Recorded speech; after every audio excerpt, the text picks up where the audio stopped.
प्रभु जीशु ख्रीस्ट अति बहुमूल्य नाम संपर्क इंडिया द्वारा प्रस्तुत कार्यक्रम नुआ सकाळ आशार आज अध्याय मुझे स्वागत जनाए।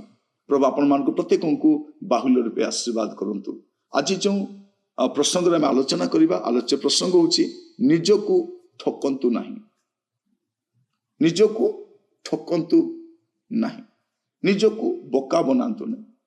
आपण अन्य को तो बोका बने आसी निजको ठकंतु नहीं। केजन को ठकिबार अभ्यास आम कहना ठकुआटा ये ठके लोक मान ये चीट करे लोक मान ये बोका बनाए लोक मान किंतु आप अन्य मान को बोका बनई निज को बोका बनातु नहीं। गीत संहिता 19 पर्व तार 12 और 13 पद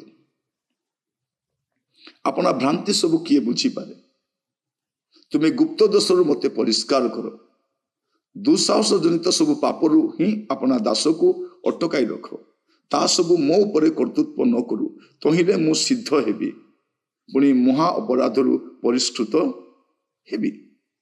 एटी कौन लिखा जाउछि अपना भ्रांति किए बुझी पारे। समस्ते निज को भल ही भावती मु ठीक अच्छी, मोटा ही गोल गोप पर हेले मते भावुथे मु बहुत स्लिम अच्छी, बहुत बढ़िया अच्छी। मुह कालिया ही जाइथिबो से भावते मु बहुत सुंदर अच्छी। देखिए मुंडरे चुटी नथिबो से पानिया धरी कुंडौथिबो से कुंडौथिबो। आप देखिथिबे लोक मान को से भावुछि मो मुंडरे चुटी अच्छी एका बोली, कारण निज विषय लोक केबे भी भूल भावे ठीक भावे से ठकी चली निजको। से कथा तो छाड़ंतु, असल कथा कौन आपनार भ्रांति किए बुझी पारे।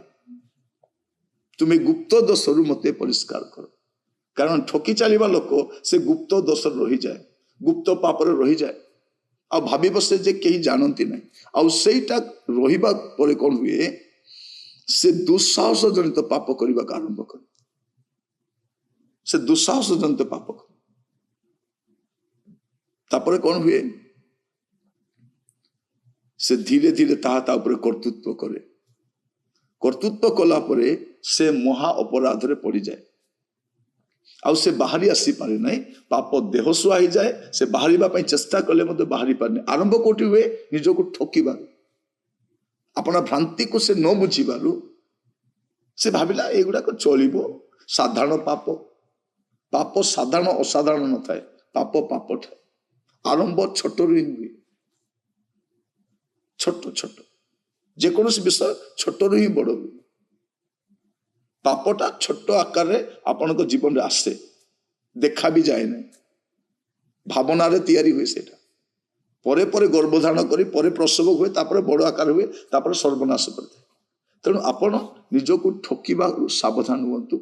आज वाक्य सुनिबा समय जदि आपण को जीवन रे कोनोसी प्रकार पाप अछि, मंदता अछि, असुचिता अछि, टिके विवेचना करिवे। निज को ठकिबा छाड़ंतु, टिके समय बाहर करंतु।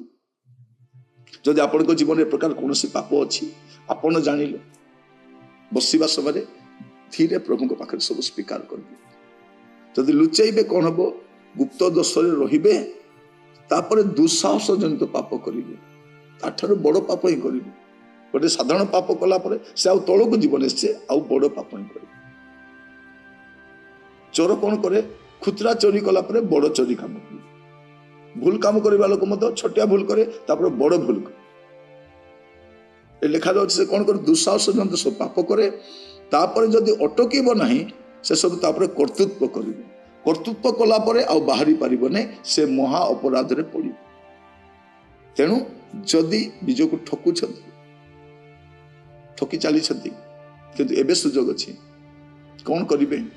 ପ୍ରଭୁଙ୍କ କତିକି ଆସିବେ ଆଉ କହିବେ, ପ୍ରଭୁ ମୁଁ ଅନ୍ୟକୁ ଠକି ପାରିବି କିନ୍ତୁ ନିଜକୁ ବା ଆପଣଙ୍କୁ ଠକି ପାରିବିନି।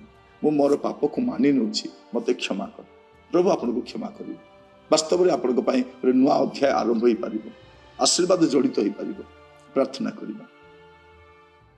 ଅନୁଗ୍ରହକାରୀ ପିତା ପରମେଶ୍ୱର, ଆପଣଙ୍କୁ ଧନ୍ୟବାଦ ଦେଉଛି। ବାକ୍ୟ ଜରିଆରେ ଆପଣ ଆମ ସହିତ କଥା ହେଇଛନ୍ତି, ଆମ ଜୀବନକୁ ସଜାଡ଼ିବା ପାଇଁ। ଆଜି এই ପ୍ରସଙ୍ଗରେ କଥା ହେଇଥିବାର ଧନ୍ୟବାଦ ଦିଏ। ପ୍ରଭୁ, ଯେଉଁମାନେ ଆପଣ ଆପଣ ପାପ ସ୍ୱୀକାର କରୁଛନ୍ତି, ପୁଣି ମନ୍ଦତାରୁ ଫେରିବା ପାଇଁ ସଂକଳ୍ପ ନେଉଛନ୍ତି, ପ୍ରତ୍ୟେକଙ୍କୁ ସାହାଯ୍ୟ କର, ଆଶୀର୍ବାଦ କର। ଧନ୍ୟବାଦ ଦେଉଛି ଏହି ସମୟ ଦେଇଥିବାରୁ। ପ୍ରତ୍ୟେକଙ୍କୁ ଆପଣ ହସ୍ତ ରଖି ପ୍ରାର୍ଥନାଟି ମୋର ପ୍ରାଣର ପ୍ରିୟ ଯୀଶୁଙ୍କ ନାମରେ ମାଗିଲି, ଆମେନ୍। ପ୍ରଭୁ ଆପଣମାନଙ୍କୁ ପ୍ରତ୍ୟେକଙ୍କୁ ଆଶୀର୍ବାଦ କରନ୍ତୁ। ପ୍ରଭୁ ଅନୁଗ୍ରହ କଲେ ଆସନ୍ତାକାଲି ନୂଆ ଅଧ୍ୟାୟରେ ଜଡ଼ିତ ହେବା। ବିଦାୟ ଦିଅନ୍ତୁ। ନମସ୍କାର।